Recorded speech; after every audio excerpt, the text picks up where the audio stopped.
US Secretary of State John Kerry offered a peace deal framework between Israelis and Palestinians. Kerry proposed a two-state solution based on the territory, which both Israel and Palestine held before the 1967 war. In a 70-minute-long speech, Kerry also defended America's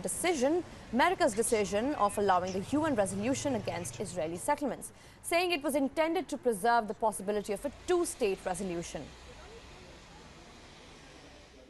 Despite our best efforts over the years, the two-state solution is now in serious jeopardy. The truth is that trends on the ground, violence, terrorism, incitement,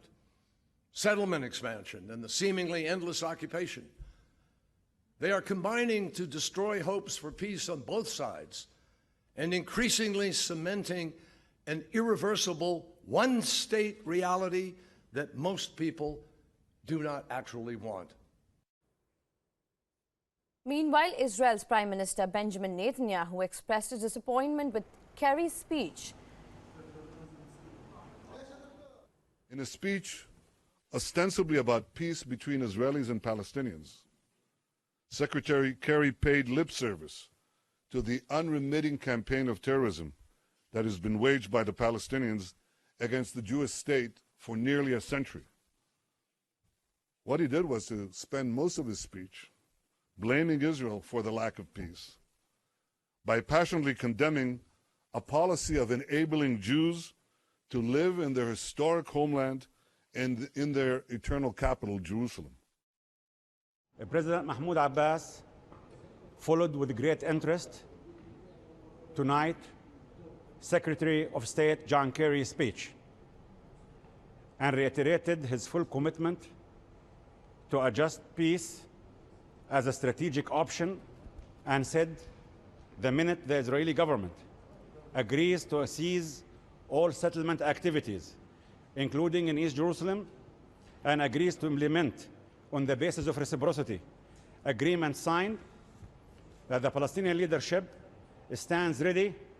to resume permanent status negotiations on the basis of international law, relevant international legality resolutions. It's in Israel's interest to ensure that a two-state solution is possible, but not at the behest of the UN. And I think that it's in Israel's interest to preempt any further UN action by taking it upon itself to make sure that it enables the possibility of a two-state solution, so that the rest of the world doesn't feel like it needs to ramp up the diplomacy and force Israel into a position that might be difficult for it. I think what John Kerry was saying was very much on a global perspective of what's important for Israel, and his views on what a two-state solution is about how the world thinks that this issue and all the dilemmas that are facing Israel can be fixed. But I think when Bibi Netanyahu speaks, and what John Kerry is attacking, is Bibi's actually putting the needs of Israel first, and he's looking at how the Israeli people can be protected in such a difficult situation. خطاب مخجل جدا إننا كفلسطينيين، خطاب سقوط غفران من الإسرائيليين على القرار اللي اتاخذ في الأمم المتحدة، وهو اعتذار،